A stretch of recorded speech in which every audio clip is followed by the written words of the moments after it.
Good morning sir, जय Hind sir, जय हिंद, जय हिंद, जय हिंद सर, सलाम अलैकुम, वालेकुम अस्सलाम, सत श्री अकाल, नमस्कार, जय भीम, जय जोहार, सत श्री अकाल, राधे राधे, सब चीज एकदम बढ़िया से पढ़ाई कीजिए, एकदम दबा के। चलिए, तो आज हम लोग देखते हैं दिल्ली सल्तनत, जैसा कि कल हमने आपको बताया था।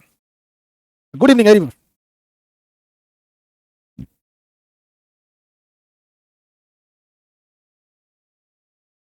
आगे बढ़े। भोले बाबा, अरे भैया, हमारा भोले बाबा बहुत मानते हैं।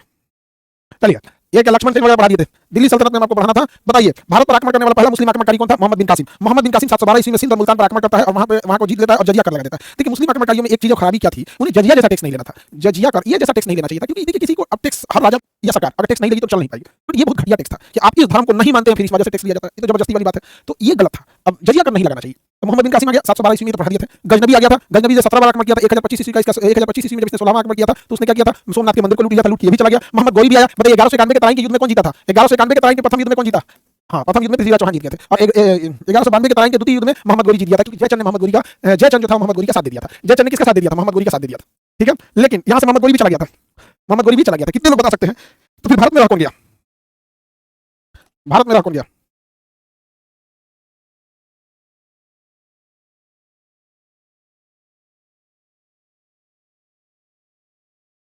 उसकी पुत्री ऐबक रह गया। दमदा, दमदा उसका रह गया।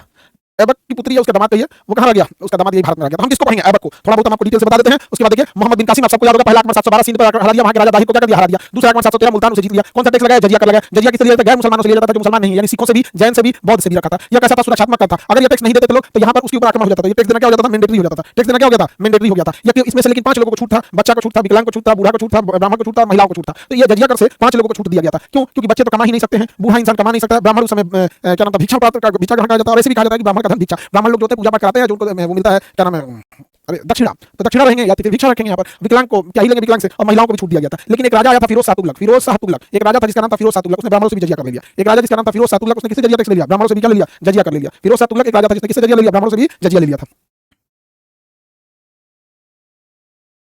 ठीक है, अगला देखते हैं, तुर्क से आक्रमण। अब गजनबी था। कौन था? गजनबी। गजनबी कौन था? सुबक्तगीन। ये सब आए थे, सब किसी काम लायक नहीं थे, सब मेन आया था गजनबी। कौन आया? गजनबी, महमूद गजनबी। महमूद गजनबी ने भारत पर कितनी बार आक्रमण किया? 17 बार आक्रमण किया। लेकिन इसका सबसे प्रसिद्ध आक्रमण कौन था? सोमनाथ का मंदिर का आक्रमण। 1025 में इसका 16वां आक्रमण था और इसने जीत लिया, धन दौलत ले गया। रास्ते में जाट लोगों से लड़ाई हो गया, जिस वजह से इसने जाटों के विरुद्ध आंदोलन कर दिया था। या इसने उपाधि धारण किया था सुल्तान की, और बुद्ध सिकंद की उपाधि धारण किया था। इसके दरबार में कुतुबी रहते थे, फिरदौसी रहते थे, फारूकी रहते थे, अल बरूनी रहते थे। अल बरूनी की एक बहुत फेमस किताब है, अपना नाम बता सकते हैं कोई? अल बरूनी की एक बहुत फेमस किताब है, कोई इसका नाम बता सकता है? अल बरूनी की एक बहुत ही फेमस किताब है, कोई नाम बता सकते हैं उसका? किताबुल हिंद। Very good, Kitabul Hind. किताबुल हिंद उसकी किताब है। अब देखते हैं गौरिया को। किसको देखते हैं? गौरिया को। ये गौरिया जो था ना, मोहम्मद गौरी, एक बेटियां फंस गई थी अरका से। अब हम लोग का दूध हो गया। एक बेटी ना फसल लेती, हम लोग बर्बाद नहीं हुए रहते। एक बेटी आके फंस गई, सब तबाह तबाह हो गया।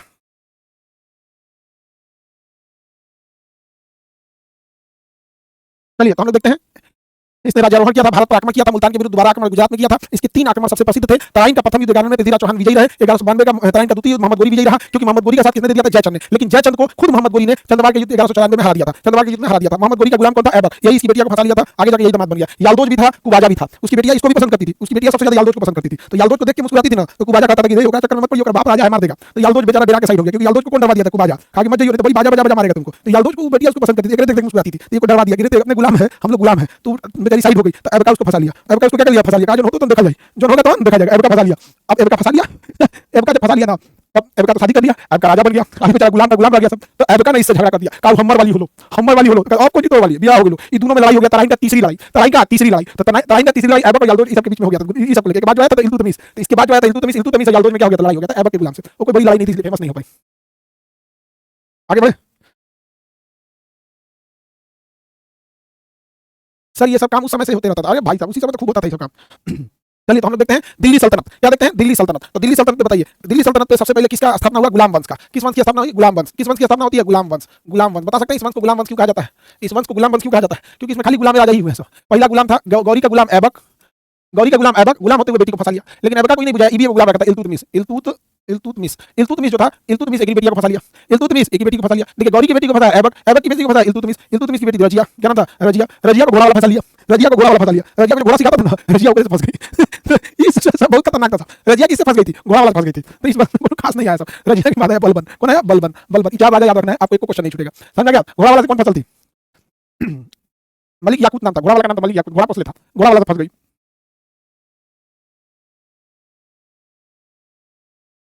आगे बढ़े।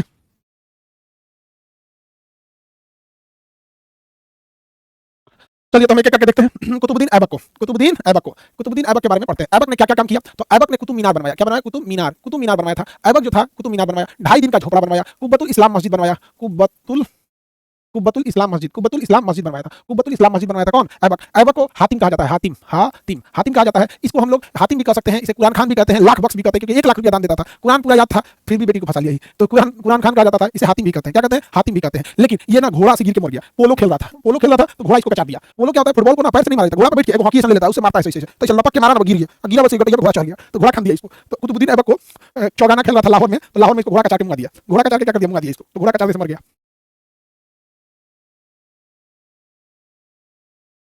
आगे बढ़े।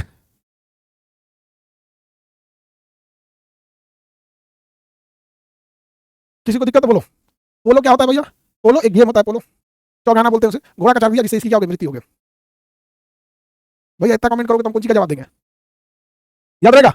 इसके बचे हुए काम को इल्तुतमिश ने पूरा किया था। इसके बचे हुए काम को किसने पूरा किया था? इल्तुतमिश ने। इल्तुतमिश जो था, इसने मकबरा बनवाया, मकबरा बनवाने का काम किया था। इल्तुतमिश ने सिक्का चालू किया था। इल्तुतमिश ने कुतुब मीनार का काम को पूरा किया था। इल्तुतमिश के समय चंगेज खान आक्रमण करने चलाया था, तो चंगेज खान को वापस भगाया था इल्तुतमिश। रजिया सुल्तान जो थी, ये पहली महिला शासिका थी। कैसी थी? पहली महिला शासिका थी। यह युद्ध करने गई थी मलिक अल्तुनिया से। मलिक अल्तुनिया से युद्ध करने गई थी। युद्ध में हारने, जबकि दिल्ली में फसल थी किससे? मलिक याकूत से। याकूत से फसल थी, घोड़ा वाला था। क्या था? घोड़ा सिखाया था उसको। मलिक याकूत से फसल थी, कही थी कि हम जा रहे हैं अल्तुनिया से युद्ध करने। युद्ध में अल्तुनिया से हारी ना, तो कैसे विवाह कर ली। कही तुमसे ब्याह कर लेते, हार गए हम, तो ब्याह कर ली। तो रास्ता में डाकू एक मार दिया सब, और डाकू इसको भी मार दिया सब। समझ आगे कि नहीं आ गया? डाकू इसको ही मार दिया सब, डाकू इसको ही मार दिया सब। अब समझते पहले थोड़ा सा, इस वंश में 2 राजाओं ने अच्छा काम किया है। इल्तुतमिश और बलबन ने अच्छा काम किया। देखिए, इल्तुतमिश ने मकबरा निर्माण चालू किया है, इल्तुतमिश ने सिक्का चालू किया, इल्तुतमिश ने कुतुब मीनार को पूरा काम किया है। तो ये तो चीजें इसकी मकबरा वगैरह की थी यहाँ पर। लेकिन इसने अपने 40 तुर्क सरदारों से चालीसा दल बनवाया था। क्या बनवाया था? चालीसा दल। देखिए, इल्तुतमिश शासन करने के लिए 40 सलाहकार लोगों को रखा था, जिसका नाम था चालीसा दल। क्या नाम रखा था? चालीसा दल रखा था, चालीसा दल। और इसने ना वेतन के बदले भूमि देता था, वेतन के बदले भूमि, जिसे इक्ता व्यवस्था कहा गया, इक्ता व्यवस्था कहा गया था। इसके समय चंगेज खान जियाउद्दीन मांगबरनी का पूछा करते हुए चंगेज खान चलाया था। कौन आ गया था? चंगेज खान चलाया था। यही वो व्यक्ति है जिसने सिक्का चालू किया था, यही वो व्यक्ति है जिसने मकबरा बनवाना चालू किया था, यही जो था सिक्का चालू किया था, यही चालीसा दल चालू किया था। वेतन के बदले भूमि इक्ता व्यवस्था कहते हैं। इसी के समय चंगेज खान आया था। इसके बाद आई थी रजिया। रजिया महिला शासिका थी। याकूत घोड़ा वाला से फसल थी। अल्तुनिया से युद्ध करने गई, याद के क्या कर ली? विवाह कर ली। अब हम लोग इसको डिटेल से देखते हैं। पहले तो ये स्ट्रक्चर आपके दिमाग में आना चाहिए। ये दिमाग में स्ट्रक्चर आ गया कि नहीं, पहले ये बताइए, फिर हम थोड़ा डिटेल चलते हैं। स्ट्रक्चर बताइए।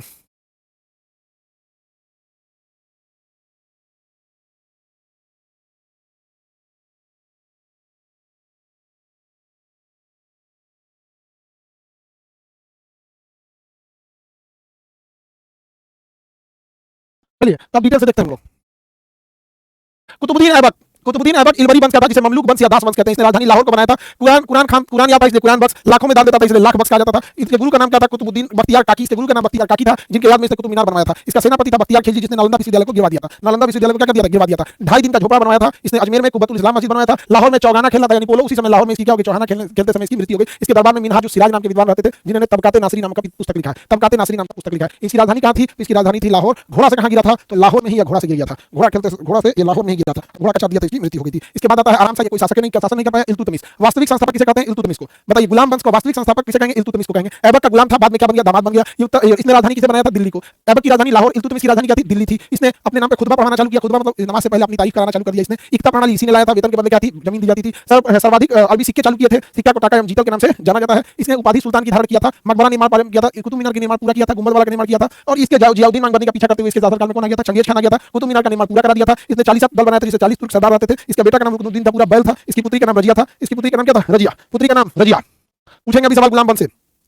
चंगेज खान के बारे में। चंगेज खान कुछ खास शासक नहीं, मंगोल आक्रमणकारी था चंगेज खान जो था, वो जियाउद्दीन मांगबरनी नामक एक शासक को चोटियाते हुए दौड़ाते हुए आया था, और ये दिल्ली सल्तनत में घुस गया था, और इल्तुतमिश ने इसको भगा दिया। भाग सोचा, तो थोड़ा चक्कर में चंगेज खान मार देगा। समझ गया?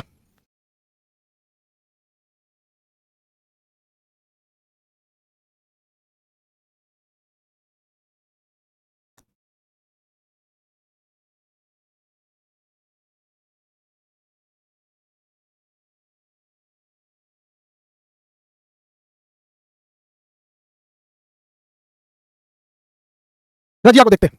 पहली मुस्लिम महिला शासिका रजिया, और पहली महिला शासिका भी रजिया। इसका विवाह अल्तुनिया से हुआ था, जो तबर हिंद का शासक था। हालांकि अल्तुनिया से यह युद्ध करने गई थी। यह पर्दा प्रथा को त्याग दी थी, और लाल वस्त्र, जो जब भी न्याय करना होता था, तो लाल वस्त्र पहन लेती थी, और खुले मुंह शासन करती थी। मलिक याकूत जो था, ये घोड़ा का सरदार नियुक्त की थी। पहले कैसे फसल थी, जाके विवाह कर ली। डाकुओं ने इसकी क्या कर दी थी? हत्या करा दी थी। इसकी हत्या 1540 ईस्वी में हरियाणा में कैथल में किसने कर दिया था? डाकुओं से हो गया था। अल्तुनिया से विवाह की थी, जबकि इससे क्या करने गई थी? युद्ध करने गई थी। क्या करने गई थी? युद्ध करने गई थी। युद्ध विवाह किसे की? अल्तुनिया से, जबकि फसल थी किससे? याकूत से। फसल की थी? याकूत से फसल थी। हत्या किसने किया? डाकुओं ने कर दिया। पहली महिला शासिका कौन थी? रजिया सुल्तान।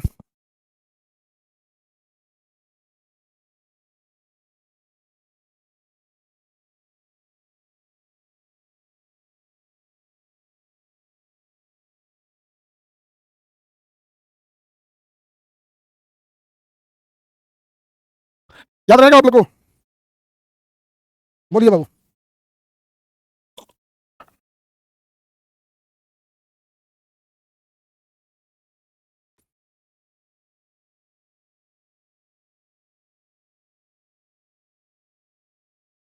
रजिया तक में कोई दिक्कत? अब हम लोग रजिया के बाद देखते हैं। गुलाम वंश में सबसे योग्य शासक था, उसका नाम था बलबन। गुलाम वंश में जो सबसे योग्य शासक था बलबन था। नाम क्या था इसका? बलबन। चलिए इसके बारे में पहले थोड़ा सा हल्का सा आपको बता देते हैं। बलबन, इसका असली नाम था उलूग खान। उलूग खान, उलूग खान नाम था इसका। इसने चालीसा दल को समाप्त कर दिया। कहा कि यही सब सारा षड्यंत्र रचना है 40 मिलकर। बताइए चालीसा दल किसने बनाया था? इल्तुतमिश ने। इसी ने समाप्त कर दिया चालीसा दल। किसने समाप्त किया? चालीसा दल। किसने समाप्त किया था? बलबन ने समाप्त किया था। उलूग खान था, ये बलबन इसका वो हो गया यहाँ पे। बलबन को उलूग खान कहते हैं। चालीसा दल को समाप्त किया था और इसने कहा था रक्त और लौह की नीति, रक्त और लौह की नीति, रक्त और लौह की नीति। इसने स्वयं को कहा था कि राजा जो होता है ईश्वर का प्रतिनिधि होता है। राजा किसका प्रतिनिधि होता है? ईश्वर का प्रतिनिधि होता है। ईश्वर का छाप होता है। राजा की बात मानना चाहिए। अतः राजा की बात मानना चाहिए। अतः राजा की बात मानना चाहिए।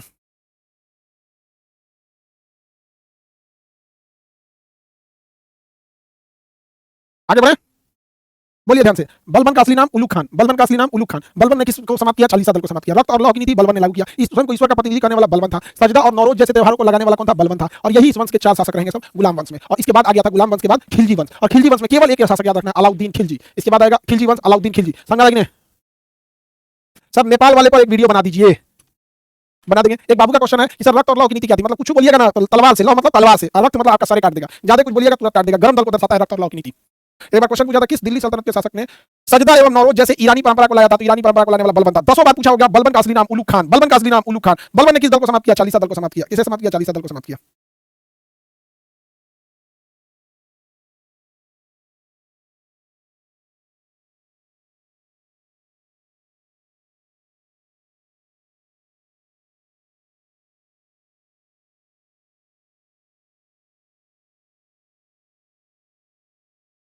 बाबू तुम लोग का कमेंट इतना ज्यादा आता है, पढ़ने नहीं जाता है। Hello sir, hello sir. दूसरा सब्जेक्ट कब स्टार्ट होगा? स्टार्ट कर देंगे, बहुत जल्दी स्टार्ट कर देंगे।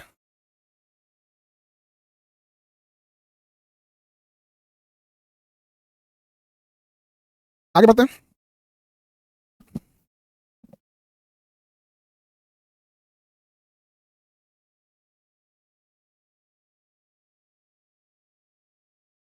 गुलाम वंश से हम देख लीजिए ध्यान से, आगे क्वेश्चन पूछेंगे।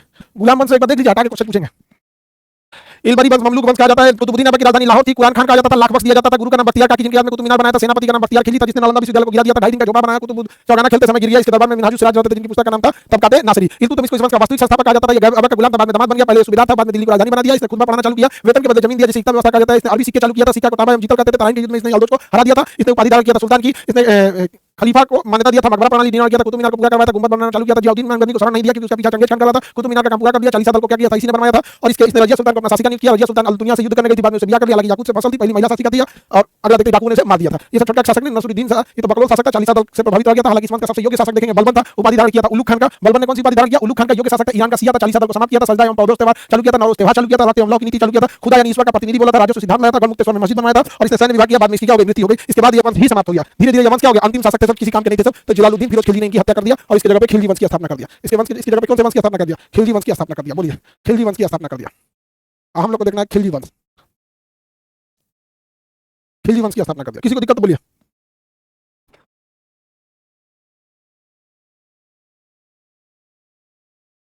डेली क्लास लेते हैं जी। टाइम आगे पीछे हो जाता है कभी कभी, बट क्लास तो डेली लेते हैं।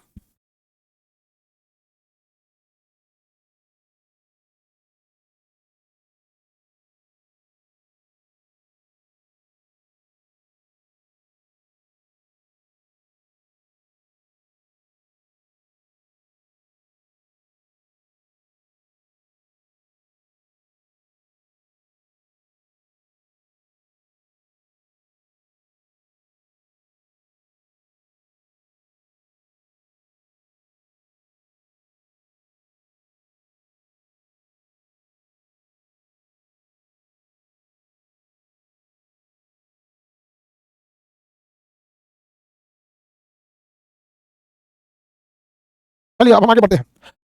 खिलजी खिलजी खिलजी, सवाल आएगा दिल्ली सल्तनत।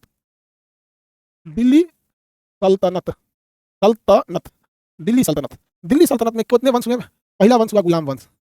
गुलाम वंश। गुलाम वंश के बाद आया खिलजी वंश। खिलजी वंश, दूसरा वंश आया था खिलजी। खिलजी वंश के बाद आया तुगलक वंश। ये सबसे लंबा वंश था तुगलक वंश। तुगलक वंश के बाद आया सैयद वंश। सबसे बकलोल वंश था ये सैयद वंश। उसके बाद आया लोधी वंश, इसको बबरा मार के सुधा दिया लोधी वंश को।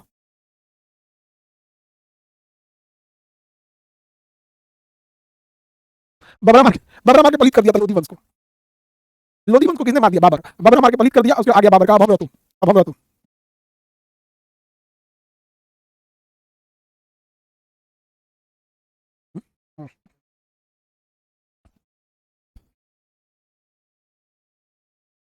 चलिए तो भैया बताओ, गुलाम वंश में कौन शासक पहले पढ़े थे? ऐबक। ऐबक के बाद पढ़े आप इल्तुतमिश। इल्तुतमिश। इल्तुतमिश के बाद आप क्या देखे? रजिया। रजिया के बाद बलबन।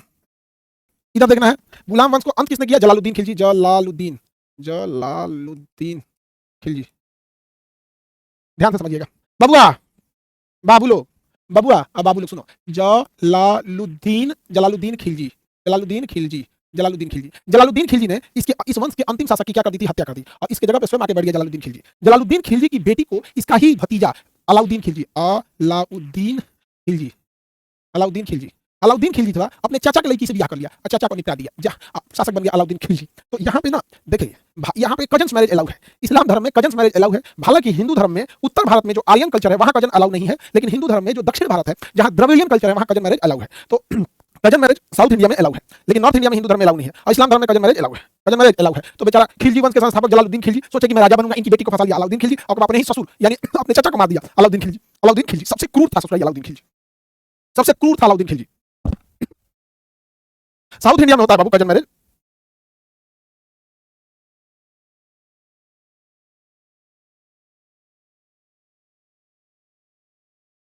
आगे देखते हैं। अब हम लोग को पढ़ना है अलाउद्दीन खिलजी के बारे में। अलाउद्दीन खिलजी के बारे में देखो भैया, अलाउद्दीन खिलजी, इसे सिकंदर द्वितीय कहते हैं। सिकंदर द्वितीय, सिकंदर द्वितीय, सिकंदर। अलाउद्दीन खिलजी को द्वितीय सिकंदर कहते हैं। इसका एक बहुत प्रमुख सेनापति था जफर खान, जिसने मंगोलों के साथ लड़ते हुए मारा गया। इसका एक और सेनापति था मलिक काफूर। मलिक काफूर, मलिक काफूर यह सबसे योग्य सेनापति था। हालांकि हिजरा था, इसे हजार दिनारी कहा जाता था। लेकिन अलाउद्दीन खिलजी ने जब चित्तौड़ अभियान किया, चित्तौड़ अभियान, कौन सा अभियान? चित्तौड़ अभियान 1303 ईस्वी में। तो इसी में आपने एक मूवी देखी होगी, यानी पद्मिनी मूवी, पद्मावती मूवी देखी होंगे। यहाँ पर अलाउद्दीन खिलजी ने 1303 ईस्वी में कौन सा आक्रमण किया था? 1303 ईस्वी में कौन सा आक्रमण किया था? अलाउद्दीन खिलजी ने चित्तौड़ अभियान किया था। अलाउद्दीन का सबसे भरोसेमंद सेनापति का नाम क्या था? मलिक काफूर था। अलाउद्दीन का वह सेनापति जो लड़ते हुए मारा गया, वो क्या नाम था? जफर खान। सिकंदर द्वितीय कहा जाता था। मलिक काफूर ने अलाउद्दीन खिलजी ने अत्याचार की हदें पार कर दी। आप जो सुनते होंगे ना कि ऐसे आक्रमणकारी थे, वैसे आक्रमणकारी थे, बेसिकली जो अत्याचार जो किया ना सबसे ज्यादा घिनौना। ऐसे तो राजा, कोई राजा ससुरा कोई ना कोई अत्याचार किसी न किसी सेक्टर में अत्याचारी रहबे करता था, लेकिन सबसे ज्यादा अत्याचार किया था तो इधर में अलाउद्दीन खिलजी, और मुगलों में बाबर, सॉरी मुगलों में बाबर कहें, औरंगजेब, मुगलों में औरंगजेब, और इधर में अलाउद्दीन खिलजी। बाकी सब शासन किया, सब राजा क्रूर होते ही हैं सब। अशोक ने मारा कलिंगे साफ कर दिया, तो राजा तो क्रूर होता है। लेकिन अलाउद्दीन खिलजी और औरंगजेब, अलाउद्दीन खिलजी और औरंगजेब, ये दो बहुत अत्याचारी था सब यहाँ पर। हालांकि औरंगजेब के बारे में बड़ा कंट्रोवर्शियल हो जाता है, उसने हिंदू धर्म पे बड़ा अत्याचार किया था, लेकिन गौ हत्या पर रोक लगा दिया था। हिंदू धर्म पर अत्याचार किया था, लेकिन गौ हत्या पे रोक लगा दिया था औरंगजेब। तो सबसे जालिम राजाओं की सूची में आते हैं सब। अलाउद्दीन खिलजी का वह सेनापति जो मंगोलों से लड़ता हुआ मारा गया। अलाउद्दीन खिलजी का वह सेनापति जो मंगोलों से लड़ता हुआ मारा गया। सर कजन शादी कैसे होती है? कजन शादी कैसे होती है? सब शादी होती है, कजन शादी होती है। जहाँ अलाउ रहता है, इस्लाम धर्म में अलाउ है, और दक्षिण भारत में द्रविडियन कल्चर में अलाउ है। द्रविडियन कल्चर में अलाउ है। जफर खान मारा गया। अलाउद्दीन खिलजी का सबसे भरोसेमंद सेनापति, अलाउद्दीन खिलजी का सबसे भरोसेमंद सेनापति मलिक काफूर था। अलाउद्दीन खिलजी ने जितना भी युद्ध किया है उसका बहुत युद्ध किया है, इसलिए उसे द्वितीय सिकंदर कहा जाता है। सिकंदर इतनी लड़ाई लड़ा था, जीवन में सिकंदर लड़ते रह गया था। अलाउद्दीन खिलजी भी जिंदगी में लड़ते रह गया, बाद में उसकी मृत्यु हो गई। बहुत कम उम्र में मर गया, सब बीमारी में मर गया होगा। याद एक नंबर का था। आगे बढ़े, तो बीमारी हो गया था, मर गया वहां पे। मलिक काफूर था। अलाउद्दीन खिलजी ने जितना भी युद्ध किया सब अपने सेनापतियों से करवाया है। स्वयं किसी युद्ध में जल्दी नहीं जाता था, ससुरा डरपोक था। केवल एक युद्ध अपने से करने गया था, वो भी चित्तौड़गढ़ का युद्ध रानी पद्मावती के लिए किया था। तो अपने नेतृत्व में एक अपने ही नेतृत्व में, अपने स्वयं के नेतृत्व में युद्ध कर रहा था। केवल एक कौन सा, वो या क्या नाम, चित्तौड़गढ़ अभियान किया था। बाकी सब में इसने या तो मलिक काफूर को भेजा, या तो जफर खान को भेजा, या तो नुसरत खान को भेजा। इन्हीं लोगों को भेजा था। समझा कि नहीं? मलिक काफूर। अलाउद्दीन खिलजी जो था, इसने नगद वेतन देना चालू किया था और घोड़ा दागने की व्यवस्था किया था। ये कई बार सवाल आता है अलाउद्दीन खिलजी से। सवाल क्या आएंगे सब? देखिए, मेन होता है कि आप कितना पढ़े, इससे मतलब नहीं होता है। मेन होता है कि आप कितने सवाल बना पाते हैं। तो अलाउद्दीन खिलजी से जो सवाल आते हैं वो ध्यान से समझिएगा क्या क्या सवाल आता है। द्वितीय सिकंदर किसे कहेंगे? अलाउद्दीन खिलजी को। जफर खान मंगोलों से लड़ता हुआ मारा गया, ये भी पूछेगा। मलिक काफूर किसके दरबार में था, इसी से पूछेगा। चित्तौड़ अभियान 1303 में स्वयं के नेतृत्व में इसने यही किया था। इसने क्या किया था? नगद वेतन दिया था। कैसा वेतन दिया था? नगद वेतन देना चालू किया था, यही पूछेगा। नगद वेतन देना चालू किया था। दूसरा, सैनिकों के लिए ड्रेस अनिवार्य किया था मलिक काफूर ने, सॉरी अलाउद्दीन खिलजी ने। तीसरा पूछेगा घोड़ा दागने की व्यवस्था। घोड़ा दागने की व्यवस्था, घोड़ा दागने की व्यवस्था, घोड़ा दागने की व्यवस्था मतलब जिसका जो घोड़ा है लोहा गर्म करके अपना कोई निशान बना दे, कोई स्टार बना दे, कोई चांद बना दे, कोई नंबर लिख दे, कोई 15 नंबर, कोई 16 नंबर, चाहे कोई छोटा सा लोहा को गर्म करके आग लगा के घोड़ा को इसे वहां छील के अच्छा थोड़ा सा दाग दिया जाता था। उसी को आगे घोड़ा दागने की व्यवस्था, ताकि पता है किसको किस व्यवस्था है। दूसरा, इसलिए मूल्य नियंत्रण के लिए इसने मूल्य नियंत्रण के लिए बाजार व्यवस्था लागू किया। बाजार व्यवस्था मूल्य नियंत्रण के लिए इसने बाजार व्यवस्था लागू किया था। आज भी यह व्यवस्था लागू है। सैनिकों को कैंटीन व्यवस्था आज भी अलाउद्दीन खिलजी वाला ही सिस्टम लागू है। समझा कि नहीं? तो इसने 3-4 चीजें याद रखिएगा। इसके अलावा सोचा अगर अलाउद्दीन खिलजी से कुछ पूछ दिया तो कहियो, इसके अलावा अलाउद्दीन खिलजी को कुछ पूछेगा ही नहीं। इतना है इसके बारे में, इससे ज्यादा पूछेगा ही नहीं। अलाउद्दीन खिलजी के बारे में देखो, यही पूछेगा नगद वेतन अलाउद्दीन खिलजी, सैनिकों को ड्रेस दिया अलाउद्दीन खिलजी, घोड़ा दागने की अलाउद्दीन खिलजी, मूल्य नियंत्रण अलाउद्दीन खिलजी, बाजार व्यवस्था अलाउद्दीन खिलजी, द्वितीय सिकंदर अलाउद्दीन खिलजी, मंगोलों से लड़ते हुए मारा गया जफर खान, सर्वाधिक मंगोल आक्रमण अलाउद्दीन खिलजी, इसका सबसे भरोसेमंद सेनापति मलिक काफूर, सारा युद्ध किससे लड़ा? अपने सेनापतियों के सहयोग से, लेकिन स्वयं के नेतृत्व में 1303 एक चित्तौड़गढ़ अभियान किया। कौन सा अभियान किया? चित्तौड़गढ़ अभियान किया। आवाज नहीं आ रही? व्हाट? हमारा एकदम आवाज आ रहा है, और एकदम आवाज आ रहा है, देखो एकदम तेज बोले, आवाज आ रही नहीं आ रहा है, कान फट जाएगा, तेज बोलेंगे।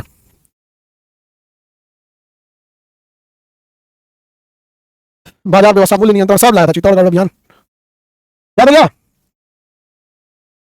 अलाउद्दीन खिलजी जो अय्याश टाइप का आदमी था, बहुत लड़की बात था अलाउद्दीन खिलजी, मंगोलों से लड़ता हुआ मारा, ये सोचा बीमारी मरी हो गया, मर गया।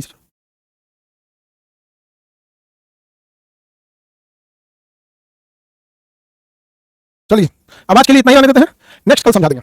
आज के लिए इतना ही रहने देते हैं, नेक्स्ट कल समझा देंगे। कल आपको तुगलक वंश और सैयद और लोधी पढ़ा देंगे, कल तुगलक और सैयद लोधी वंश पढ़ा देंगे, ठीक है।